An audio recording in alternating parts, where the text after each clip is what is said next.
사무엘하 11장 14절에서 27절까지 말씀을 살펴보도록 하겠습니다. 전쟁 중에 있는 우리아를 소환하여 밧세바의 간음을 은폐하려고 했지만 실패하려고 돌아가자 다윗은 더 악한 계획을 준비합니다. 정의와 공의의 상징이라고 여겨졌던 다윗이 하루아침에 매우 비열한 인간이 되고 맙니다. 자신의 범죄를 숨기기 위한 최후의 방법으로 우리아를 죽이고 밧세바를 자신의 아내로 삼고자 계획합니다. 과부가 된 밧세바를 아내로 취하면 합법적인 남편이 되고 태어날 아이의 정당한 아버지가 되기 때문입니다. 이를 위해 다윗은 우리아를 싸움이 가장 맹렬한 장소에 배치하여 전투가 벌어지면 우리아만 남겨두고 다른 군인들은 뒤로 물러가 그를 죽게 하라고 하는 편지를 요압에게 보냅니다. 자기 혼자 살겠다고 전쟁터에 있는 충신을 죽음으로 몰아넣는 왕을 본 요압의 마음은 어떠했을까요? 왕으로 모시지만 존경할 수 있을까요? 요압도 다윗과 밧세바의 관계는 어느 정도 짐작하고 있었을 것입니다. 요압은 왕의 잘못을 파헤치고 추궁하기보다 왕의 명령에 복종하는 편을 택합니다. 16절에 보면 요압은 왕의 명령대로 적의 저항이 가장 강력한 곳에 우리아를 배치합니다. 요압의 모습은 어떻게 보이십니까? 역시 다윗의 충성된 신하구나라고 보일 수 있습니다.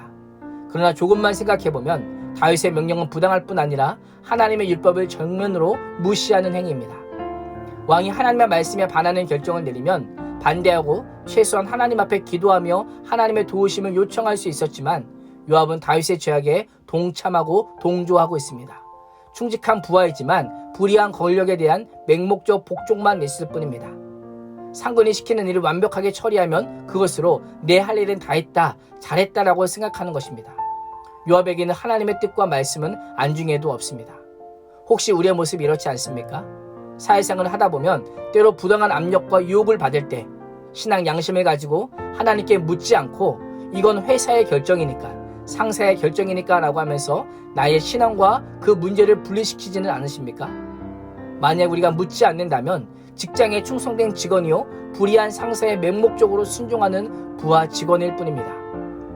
진정한 의미에서 요압은 다윗의 충성된 신하는 아닙니다. 진정 충성된 신하라면 왕이 행하는 죄악을 분명히 깨닫게 할 뿐 아니라 회개의 자리로 이끌어야 합니다. 권력을 유지하기 위해 악을 은폐하고 동조한 요압이 아니라 자신에게 주어진 특권과 혜택을 거부하고 오직 나라를 위해 싸우다가 전세한 우리아가 진짜 충성된 신하입니다.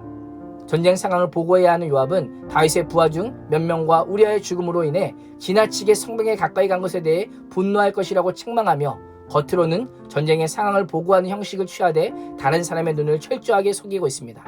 이 보고의 핵심은 무엇일까요? 우리아의 죽음입니다. 요압은 왕의 종 햇사람 우리아도 죽었나이다 라고 하는 보고를 통해서 자신이 왕의 명령을 성공적으로 수행했음을 알리고 있습니다. 전령의 보고를 들은 다윗의 마음은 어땠을까요? 그래, 요압이 음모를 충실하게 해냈구나 라고 하면서 자신의 완전 범죄를 보장하는 소리로 들렸을 것입니다. 25절에 보면 다윗은 이 일로 걱정하지 말라. 칼은 이 사람이나 저 사람이나 삼키느니라. 그 성을 향하여 더욱 힘써 싸워 함락시키라 하여 너는 그대를 담대히 하라고 명령합니다. 다윗은 자신의 충성스러운 부하가 죽었다는 소식을 듣고 전쟁의 패배에 개의치 않습니다. 전령을 통해 요압에게 격려의 메시지를 전합니다. 일로 염려하지 말라. 전쟁이 하다 보면 누구나 죽이고 죽을 수 있다. 더욱 힘을 내어 싸워 성을 함락시킬 것을 명령합니다. 자신의 명예는 그렇게 중요하게 여기면서도 부하들의 생명을 합찮게 여기는 다윗입니다. 전쟁에서 사람이 죽는 것은 흔한 일이니 괜찮다라는 것입니다. 우리아의 죽음을 우연으로 가장한 후에 이제 갈심을 다른 것으로 전환하여 요압에게 걱정하지 말고 더욱 힘내어 싸울 것을 격려하고 있습니다. 다윗의 명령은 어떻게 들리십니까? 갈 때까지 간 다윗입니다. 반복되는 죄를 지으면서도 아무런 양심의 가책도 느끼지 못하고 있습니다. 다윗에게는 비일비재한 사건일지 몰라도 사랑하는 남편을 잃은 밧세바에게는 매우 슬픈 일이었습니다. 26절은 우리아의 아내는 그 남편 우리아가 죽었음을 듣고 그의 남편을 위하여 소리내어 우니라 라고 말씀합니다. 한번 생각해 보십시오. 남편은 전쟁터에서 나라를 위해 싸우다 목숨을 잃고 자신은 다윗 왕과의 간음으로 인해 아이를 임신한 상황에 밧세바의 심정이 어떠했겠습니까? 남편에 대한 죄책감과 함께 남편의 죽음에 대한 고통을 안고 가슴을 치며 통곡했을 것입니다. 우리의 전사 소식은 아내 밧세바에게는 통곡의 소식이었지만 다윗에게는 기쁨의 소식이었습니다. 우리아의 장례가 끝나자 다윗은 사람을 보내어 애도 기간을 끝낸 밧세바를 왕궁으로 데려와 자신의 아내로 삼습니다. 다윗은 자신의 죄를 덮기 위해 매우 빠르게 움직이며 자신의 명예를 유지하기 위해 자신의 계획대로 모든 것을 진행하고 있습니다. 완전 범죄라고 여기며 안대하고 있을 그때에 성경은 27절에서 다윗이 행한 그 일이 여호와 보시기에 악하였더라 라고 말씀합니다. 다윗의 모든 행동을 지켜보고 계신 하나님의 평가는 무엇입니까? 악입니다. 다윗이 행한 일이 여호와 보시기에 악했다는 것입니다. 그렇습니다. 모든 것을 아시는 하나님께서는 불꽃 같은 눈동자로 다윗의 행동을 보실 뿐 아니라 우리의 행동도 보고 계십니다. 하나님 앞에서 완전 범죄는 없습니다.